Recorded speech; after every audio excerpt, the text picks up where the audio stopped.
नमस्कार, अड्डा पर आपका स्वागत है। मैं हूं विनोद कुमार शुक्ला।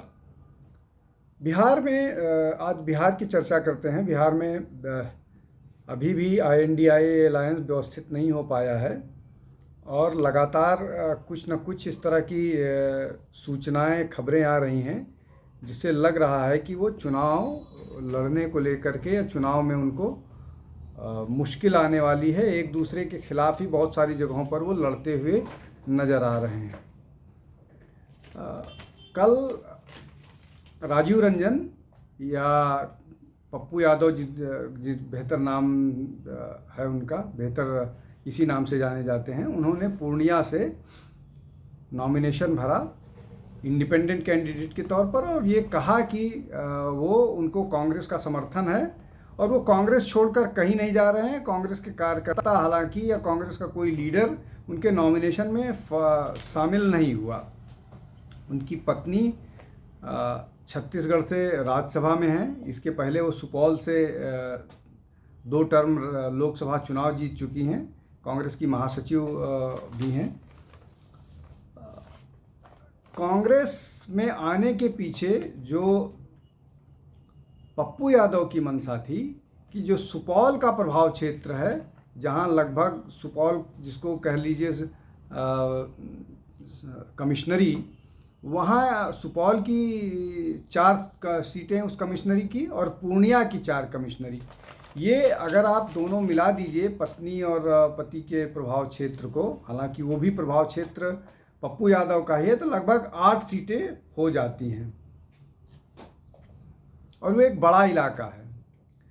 लेकिन इन सब के बीच लालू प्रसाद यादव ने न केवल अपने जो जिन सीटों को उनको लेना था वो उन्होंने पहले घोषित कर दिया और उनके कैंडिडेट घोषित कर दिया। बीमा भारती को वहाँ से उतारा है। बीमा भारती विधायिका हैं अभी, और उसके अलावा बीमा भारती के पति OBC पॉलिटिक्स में उनका बड़ा हस्तक्षेप है, तो इस कारण से उनको वहाँ ले आया गया है। लेकिन इसमें लालू प्रसाद की बड़ी भूमिका है। लालू प्रसाद एक तो पूर्णिया की सीट अपने से दूर नहीं जाने देना चाहते हैं और कम से कम पप्पू यादव को तो निश्चित तौर पर नहीं देना चाह रहे हैं।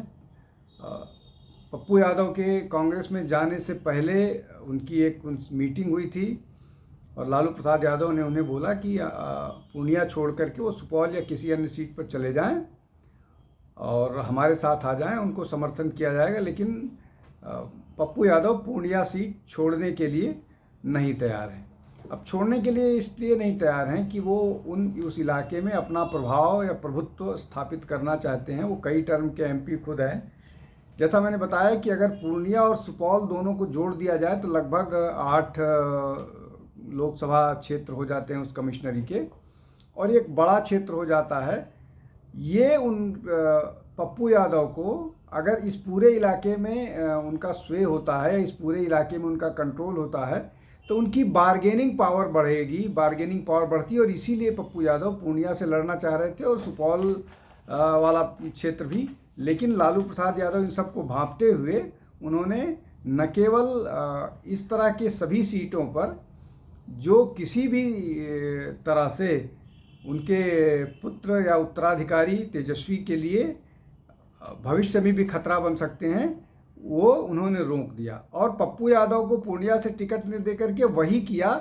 कम से कम आगे के 3-4 साल या 5 साल मान के चलिए, अगले चुनाव तक तो उन्होंने पप्पू यादव को उस मुहिम से या उस प्रक्रिया से दूर कर दिया जहां वो अपना प्रभाव क्षेत्र बढ़ा पाते।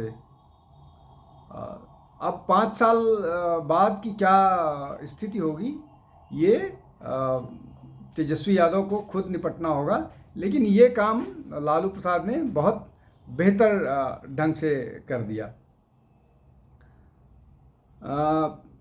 अब इसमें महत्वपूर्ण बात क्यों है, क्यों पप्पू यादव पूर्णिया ही जाना चाहते हैं, पूर्णिया सीट क्यों महत्वपूर्ण है। और लालू यादव के लिए भी पूर्णिया सीट, देखिए, एक तो सबसे महत्वपूर्ण बात ये हो गया कि राजनीतिक जो जो राजनीतिक पकड़ है, उस पकड़ की दृष्टि से पप्पू यादव का मजबूत होना तेजस्वी यादव के लिए खतरे की घंटी है, एक बात। दूसरा ये कि पूर्णिया जो है वो पिछले 8-10 साल में मान लीजिए एक बहुत बड़ा बिजनेस हब के रूप में इमर्ज किया है, और कॉर्न का जो व्यापार है, मक्का का है, वो उसका एक बड़ा केंद्र बना हुआ है, और वहीं से पूरे देश में आजकल सप्लाई कॉर्न की हो रही है।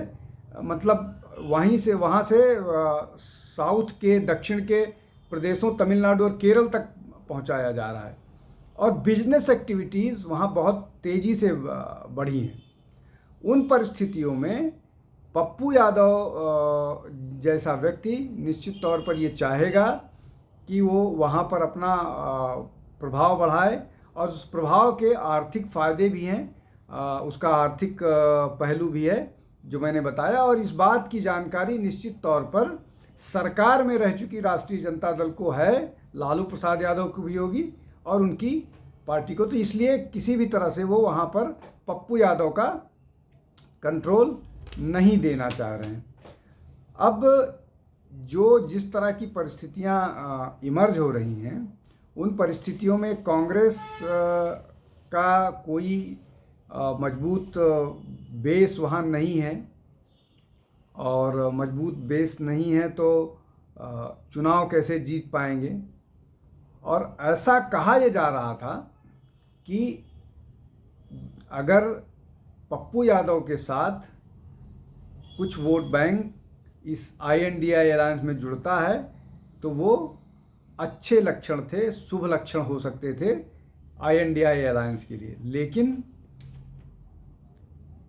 पहली बात तो ये कि पुरानी अपील लालू प्रसाद यादव की वैसी नहीं रह गई है कि एकमुश्त यादव वोट उनके साथ खड़ा हो, एक बात।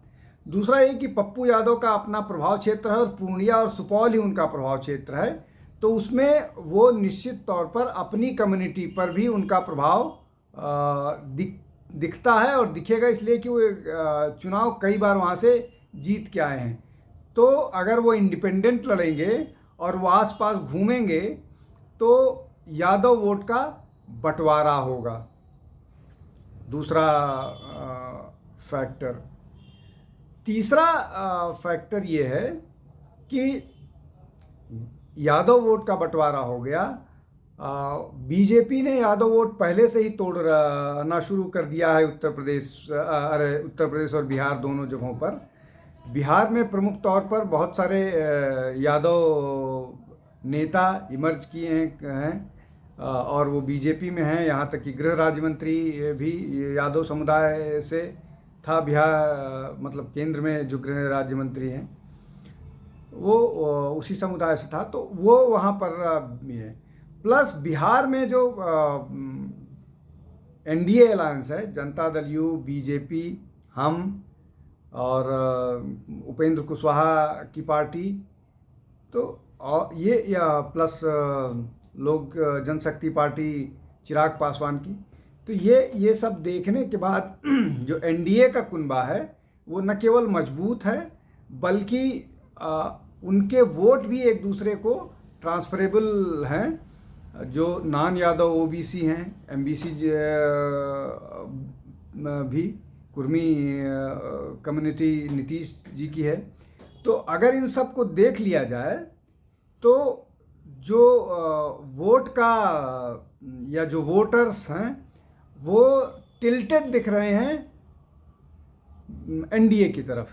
और उन परिस्थितियों में पप्पू यादव का इंडिपेंडेंट कैंडिडेट के तौर पर चुनाव के दौरान अपना नॉमिनेशन फाइल करना, इसका मतलब ये है कि INDA अलायंस में कोई तालमेल नहीं है और सब अपनी मनमर्जी चला रहे हैं। तो क्या इन परिस्थितियों में कोई इस तरह का मैसेज जाएगा मतदाताओं के पास जब INDI के लिए वोट होगा, या ये लालू प्रसाद यादव और तेजस्वी यादव के लिए वोट होगा और पप्पू यादव के लिए वोट होगा? दूसरी तरफ मोदी और नीतीश बिहार में बड़ा चेहरा हैं और वो अब एकजुट होकर के, कल ही उन्होंने एक रैली की है बिहार में, तो मैसेज क्या जाएगा, ये एक बड़ा प्रश्न है। तो क्या पप्पू यादव बिहार में INDIA की जो वो है, INDIA का जो प्रयास है उसको नुकसान पहुंचा सकते हैं, ये आने वाला समय बताएगा। लेकिन हम इस तरह की चीज़ें, इस तरह की चर्चा लेकर आपके साथ सामने हाजिर होते रहेंगे। अड्डा पर आइए, अपने साथियों के साथ आइए, अड्डा जमाइए और ज़्यादा से ज़्यादा लोगों तक हमें पहुंचाने में मदद कीजिए। आज के लिए इतना ही, बहुत बहुत धन्यवाद, नमस्कार।